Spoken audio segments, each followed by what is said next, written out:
Hello everyone, welcome to study with Arshita. आज के इस वीडियो में हम लोग डिस्कस करने वाले हैं क्लास 7 चैप्टर नंबर 1 दी टाइनी टीचर। ये English supplementary and the alien book का है।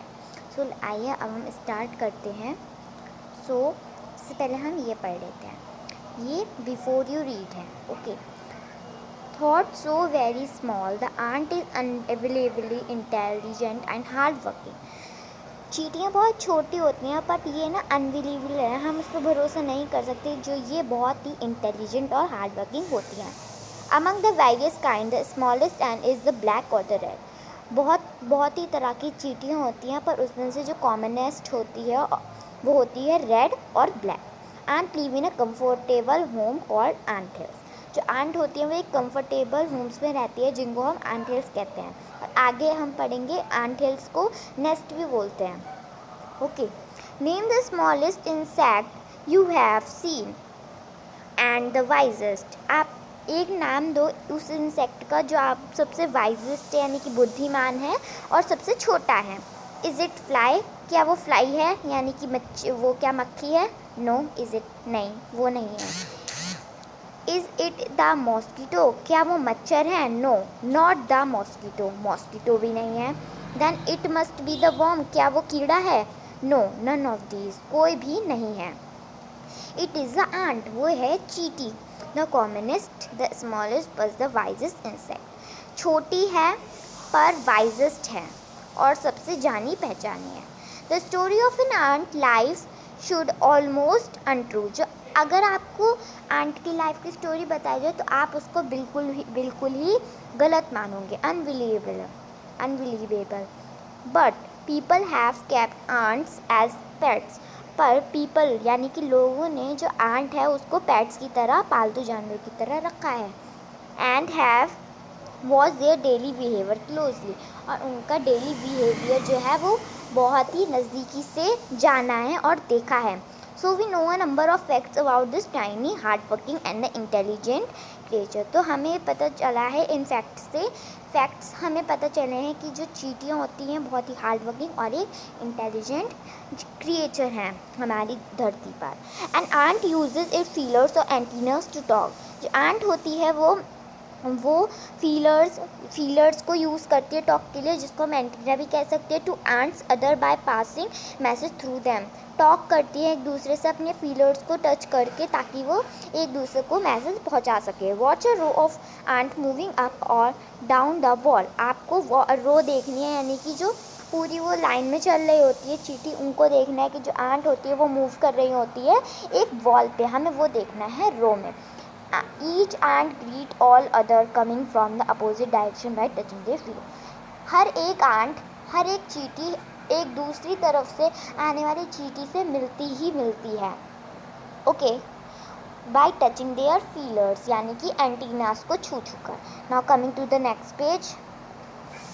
There are many kinds of insects the commonest among them are the black or red ones. बहुत तरह की एंट होती हैं, पर उसमें से जो कॉमन होती है वो होती है ब्लैक और रेड। जो रेड वाली चींटी होती है वो बहुत ज़ोर से काटती है। We have seen them since we were child. हमने उनको बचपन से हम उनको देखते आ रहे हैं, ब्लैक वाली चींटी और रेड वाली चींटी को। But haven't paid enough attention to them. पर हमने उन पर कभी भी ध्यान नहीं दिया। बस हमें इतना पता है कि अगर हम चींटी के दाने बिखेर दें यानी कि शक्कर के दाने बिखेर दें तो वहाँ पे चींटियाँ इकट्ठे हो जाती है। बस इतना ही अटेंशन दिया है, उसके अलावा कुछ भी नहीं। Where do they live? वो कहाँ रहती हैं? In their comfortable homes called nest और एंट हिल्स। वो अपने कंफर्टेबल होम यानी कि आरामदायक घर में रहती है, जिनको हम नेस्ट बोलते हैं या फिर हम एंट हिल्स बोलते हैं। मैंने आपको शुरू में बताया था। Each has hundreds of little rooms in passage. हर एक एंट हिल में बहुत हज़ारों तरीके के कमरे और वहाँ वे होते हैं। पैसेज का मतलब होता है वे। Okay. In some of these rooms the queen ant lay eggs. मतलब कुछ जगहों पे जो क्वीन एंट्स होती है वो ले करती है अंडे, यानी कि अंडे देती है वहाँ पे। Other are nursery for the young ones called grubs. और जो रूम्स होते हैं वो नर्सरीज होती हैं जहाँ पे उनके छोटे लोग रहते हैं, जिनको हम ग्रब्स कहते हैं। Worker have their reserved quarter, वर्करों के पास उनका एक क्वार्टर होता है जहाँ पे वर्कर आंट सकती है। They spend most of their time searching for food, वो अपना ज़्यादातर समय अपना खाना ढूंढने में लगाते हैं, वर्कर आंट जो होती है।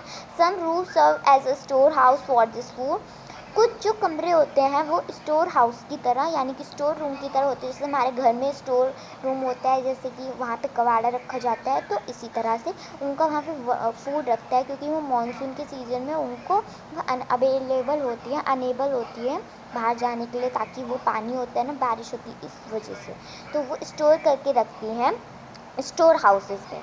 Okay, soldier have separate barracks, जो सोल्जर्स होते हैं उनके पास सेपरेट बैरिक्स यानी कि जहाँ सोल्जर रहते हैं उसको हम बैरिक्स कहते हैं। सोल्जर के पास अपना अलग से बैरिक्स होते हैं हर सोल्जर के पास।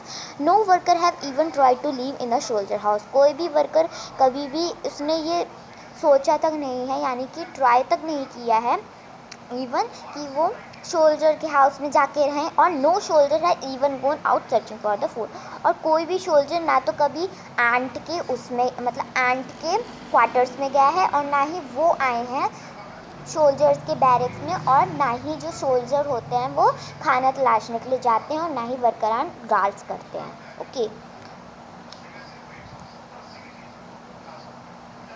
नो सोल्जर, ये तो हमने पढ़ लिया। नो वर्कर और सोल्जर्स और cleaners have ever harms the grub, जो कोई भी वर्कर सोल्जर या क्लीनर कभी भी हार्म नहीं करता है ग्रब्स। ग्रब्स क्या होते हैं? चींटी के जो बच्चे होते हैं उनको हम ग्रब्स कहते हैं।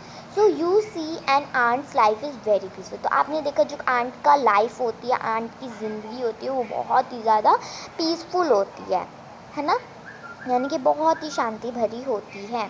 Each does its share of work intelligently and bravery, हर एक चींटी अपना काम शेयर करती है और इंटेलिजेंटली एक दूसरे पे नहीं ढालती है, और अपना वर्क बहुत ही सूझबूझ से और समझदारी के साथ करती है, और बिल्कुल भी कायरों की तरह नहीं करती है, ब्रेवली वीर होकर करती है। And never fights with other members of the group, और कभी भी और और किसी के साथ फाइट नहीं करती यानी कि झगड़ा नहीं करती हैं अपने मेंबर्स ऑफ ग्रुप्स के।